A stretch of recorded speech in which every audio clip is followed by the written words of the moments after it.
30. jún. Deň, kedy vlastne dostávame vysvedčenie.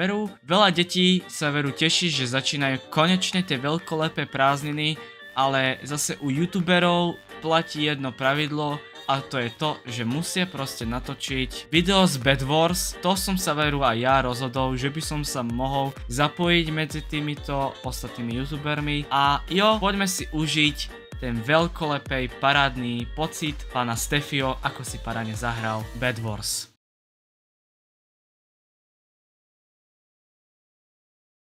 Dobrý deň, lidičky naši, a ja vás vítam pri novom videu Bed Wars v 3. variante a už to tu konečne nastalo, dámy a páni. Už máme konečne, alebo kvázi vysvedčenie za sebou. Ja nemôžem uveriť, že jak takú dlhú dobu som musel proste trpeť. To už je pomaly 10 mesiacov, ako inak povedať.